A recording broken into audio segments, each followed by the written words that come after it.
Afternoon, Andoni. Merry Christmas. You've won 4 of your last 5, unbeaten in 5 matches. At what point do Bournemouth get considered to be serious contenders for European football? Because this is not just a fluke now. You are one of the best teams in the league, your 5th best team in the league, and that's after a considerable amount of games now. Yeah, I'm gonna repeat what I tell you every day. I don't believe in the long-term goals. I think we are not still in the halfway through the season.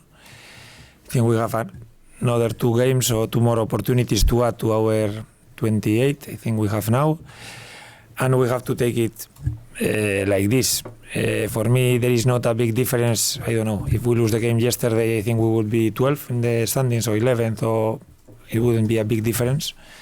Now, because we are higher, it's not a big change. You know, we have to continue being competitive. It's still very early in the season, and with 28 points, you don't have anything.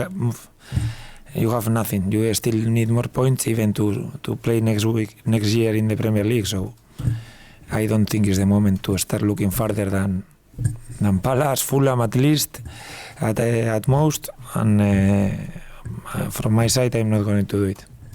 If someone had said to you at the start of the season, after 17 games and on Christmas Day, Bournemouth would be 5th, what would you have said?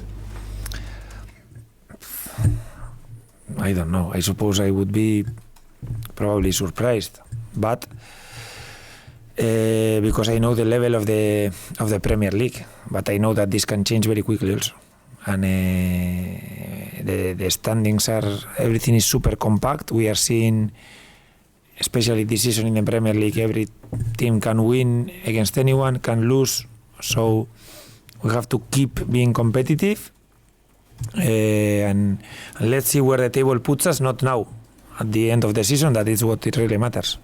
Your message in the media is 1 game at a time, we've achieved nothing yet. Is that the same message in the dressing room to the players?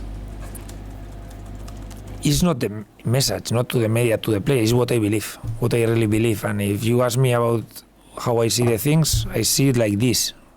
I would be very happy to talk to you in different circumstances if this was April, but it's not April. It's still very early in the season, so we have to continue, yes. Football's about dreaming, believing, getting excited. Obviously, the dressing room is very together and very grounded, and that's the message that comes across. But will you allow the Bournemouth fans to get excited about this team that they're watching, these results that they're turning in, not just, you know, fluke results, but consistently good performances, and enjoy what might happen and start to dream about what might happen? I think they are enjoying, but they are enjoying because the team is performing well, but I think you have to enjoy the game. We, for sure, the ones who went yesterday to Old Trafford had a good time, for sure. And they will be willing to go against next away game, Fulham, wherever they want to go. And I think you have to do it this way. You don't have always to be thinking in the maths, in the table, no. Just be competitive, enjoy, try to support your team, try to do it all together. And I think it's the best way. And let's see at the end. But it's very early. For me, we cannot start talking about these things. And just finally on this subject, your targets at the start of the season and your targets now, because of the way you've played and your position in the table, have they changed, or have you got the same ambition that you had on game 1 as you have on game 18? I think when you asked me before the season about the targets, I answered you the same. I don't believe in long-term targets, because why was if you lose 3 games, you are going to change your target. If you win 3 games, you are going to change your target. It's okay. Let's see. I don't know our level. I know the level from past season. We were 12. This is our level. This season, I don't know. Nobody knows. We'll see, but not now. We'll see when it matters at the end. Obviously, Crystal Palace up next in the Premier League on Boxing Day here at the Vitality Stadium. They had a tricky start to the campaign, but they've picked up recently, beaten Brighton, drew with Manchester City. Have you identified where perhaps they've changed their form, what they've done differently, or are they still the same side but results are coming? No, I think they are getting better results and they are performing better. I think even listening to Glasner, no, he was the first one saying, no, that physically now they are in a much better position.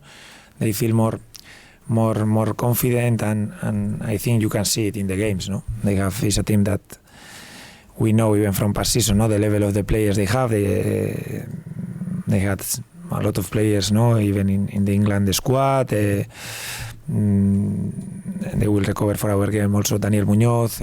Now Ismail Assar is in a great form. The players we obviously know from past season, and it's going to be difficult. I think the game we played against Palace with Glasner past season here was super tight. It was decided at the end by one goal from Justin, but it was very leveled, and I expect more or less the same.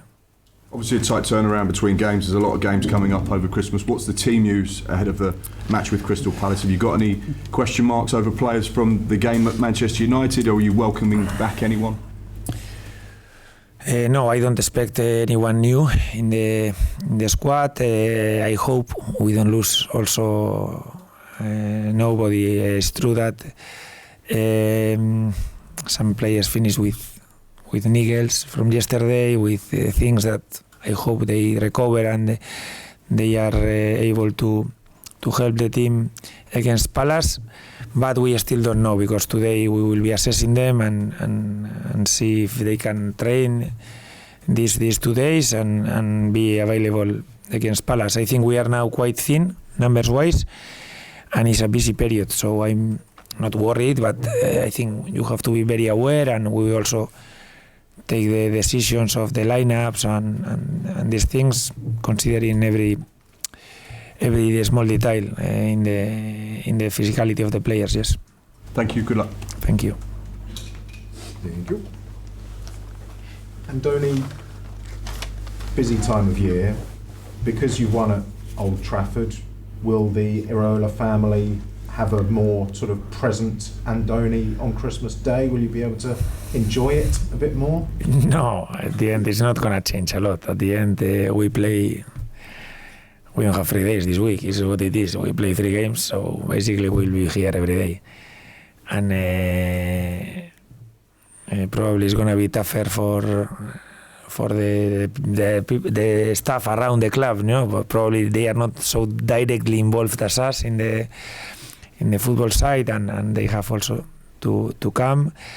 But it is what it is. I think you have to look at the positive side of this, that also there is a good experience. People for sure on kind of holidays, kids coming to watch the games, and I think it's also nice that we can play during Christmas. You said to us before Wolves that the next step for this team was to win matches when not playing brilliantly, absolutely at the best. Did you do that at Old Trafford? I think I hope we can win games that we played worse than yesterday. I hope it would be a very good signal. I think we were very solid yesterday. I think we were not brilliant, but it's difficult to play against United now because they control a lot the game. You cannot put a very high pace in the games you play against them, because they control, especially in the build-up, this 3-4 with the keeper that is good also with the ball on his feet. They have almost 8 players there in their build-up, so it's difficult to make it quite open the game. And in that scenario, I think we competed really well. So as you sit here now, what is the next step for this team? What do you want to see above anything else? I want to be as efficient as we can. If we can continue with the level in both boxes that we had yesterday, it will be much easier. But this is not a guarantee, so we have to, as long as we continue creating chances and I think having the performances we are having, I think we'll be fine. But this is easy to say, but it's not easy to keep this consistency during a long period. Given your answers to Mark, I know I'm on a loser with this question. However, I'll ask it anyway. Yes. Last year, record points total. Yeah. And a target, I admit that I don't think you uttered, but players and staff and things have said, we just want to improve, want better than that.